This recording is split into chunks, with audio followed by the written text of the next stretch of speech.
Está chegando.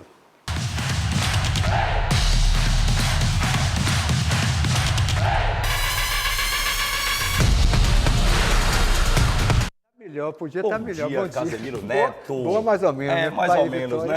Amanhã tem seleção brasileira, né? Pelas eliminatórias, mas a gente também focado nos próximos jogos que envolvem a dupla Bavi. Bahia e Vitória só jogam no próximo dia 20 de novembro, hein?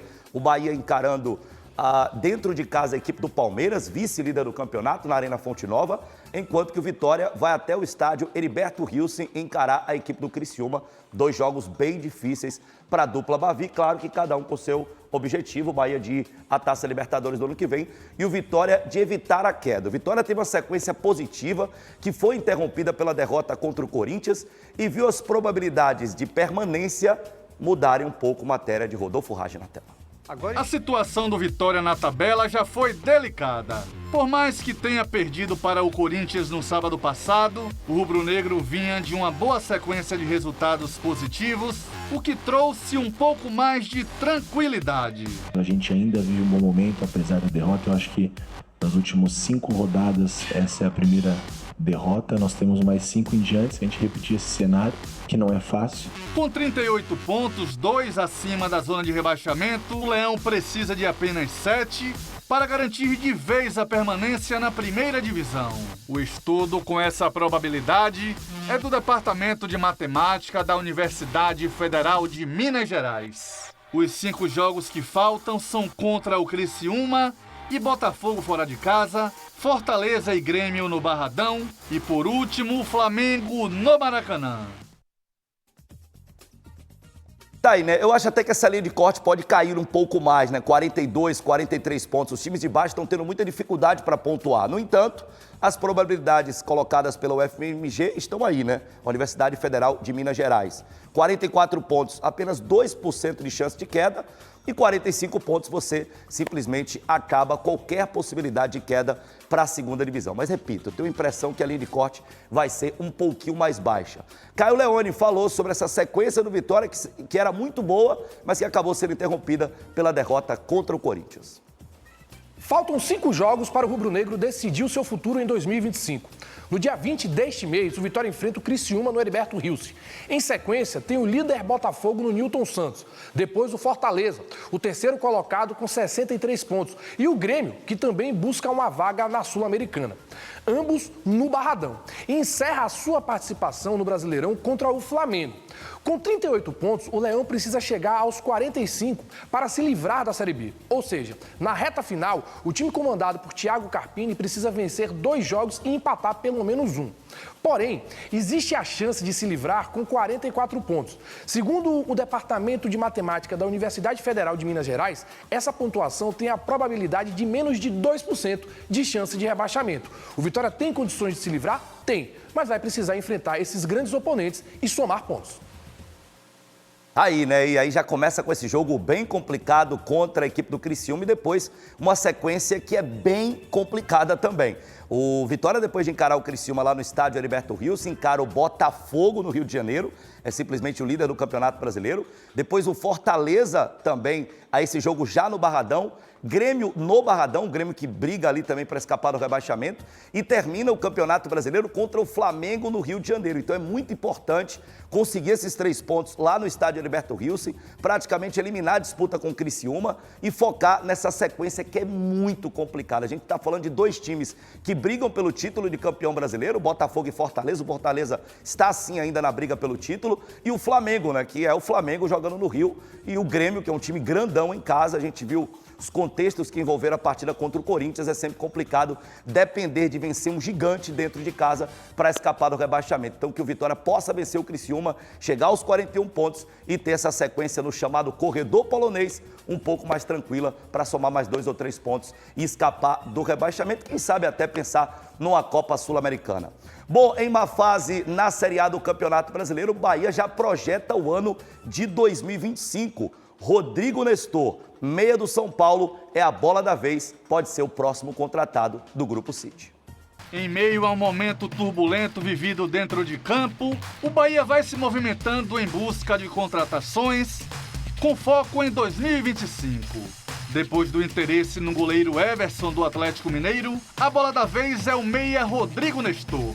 O jogador do São Paulo foi um pedido do técnico Rogério Ceni, que apesar de viver uma relação desgastada com a torcida, continua cheio de prestígio com a cúpula do Grupo City.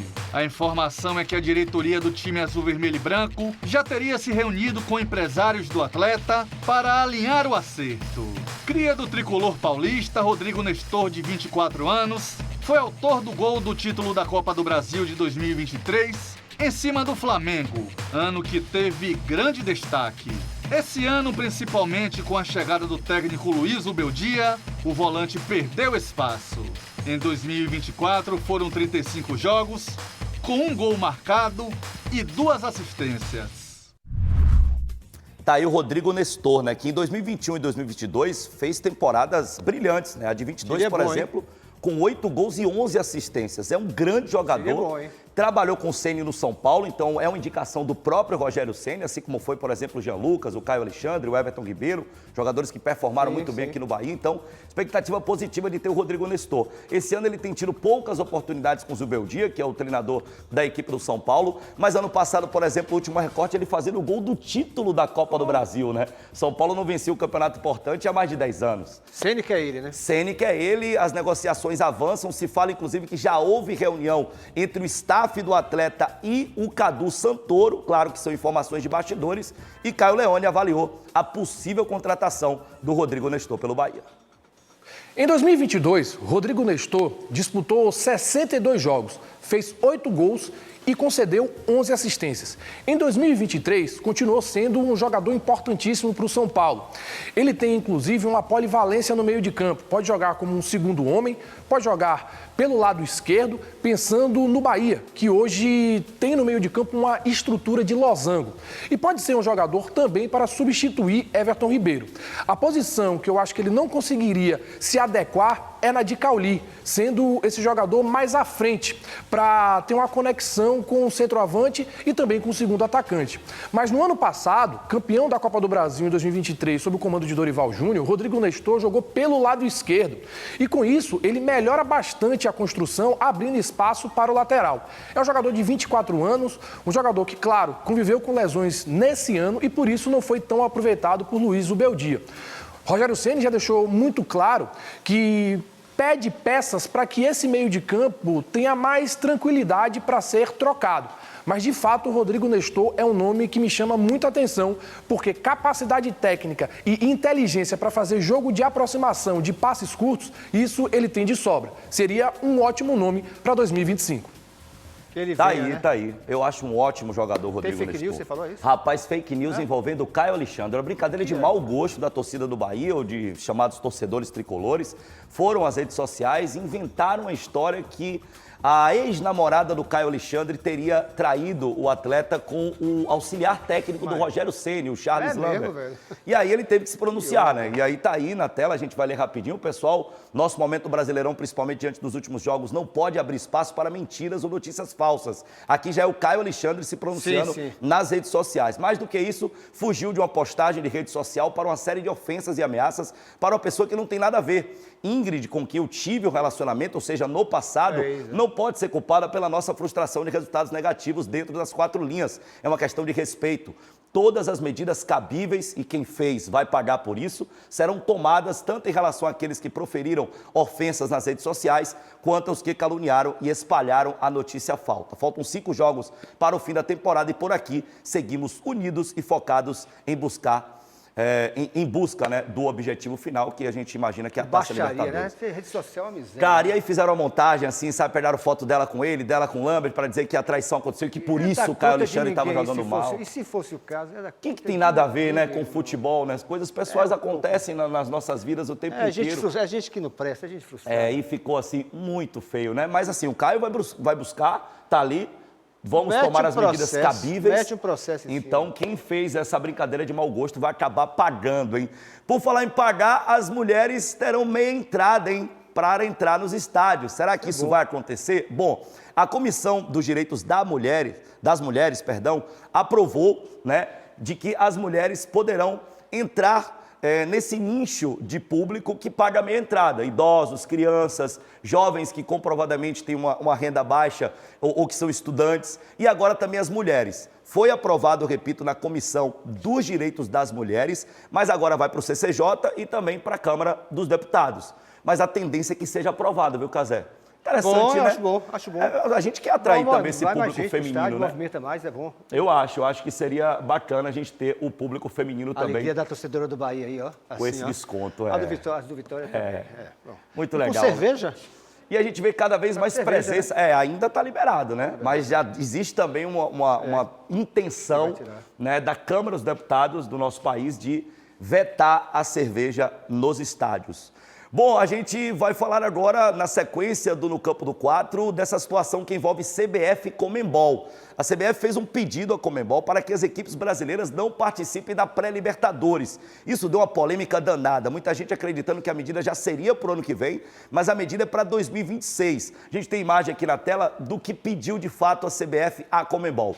Reduzir o número de clubes brasileiros na Libertadores, ou seja, acabaria com as vagas de pré-Libertadores, está aqui acabando com as vagas de pré-Libertadores para os times aqui do país, e acabar também com a repescagem na Copa Sul-Americana. Qual o motivo? O calendário. A CBF quer mais espaço para o calendário dos estaduais, que são reclamados pelos clubes, né? Se fala que os estaduais são deficitários e são, mas a gente sabe da importância das federações, para também, a CBF, claro, inclusive.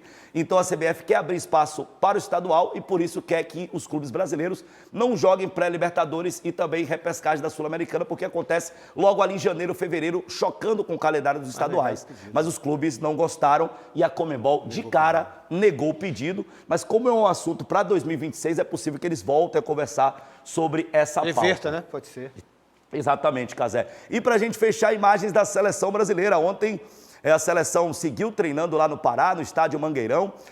Amanhã a partida contra a equipe da Venezuela, no estádio Monumental de Maturim, né, que é o maior estádio, inclusive, da Venezuela, com capacidade para quase 60 mil pessoas. E imagens da paixão do povo brasileiro pela seleção brasileira, né? Que já, inclusive, de Belém, já vai para Maturim, para esse jogo importante. Amanhã é horário... E não decepcione, né? Horário diferente, viu, Cazé? 6 horas da tarde, né? Ou 6 da noite, como queira. Então, bem cedinho, normalmente é 9, 9h30, né? Mas amanhã, atenção, o jogo começa às 6 horas. Venezuela e Brasil. O Brasil é quarto colocado com 16 pontos. A Venezuela, oitava colocada com 11 pontos. E que o Brasil possa performar e vencer. Vai ser um jogaço, ainda amanhã. mais no Vai momento ser, atual, Venezuela, Maduro e Lula aí se batendo.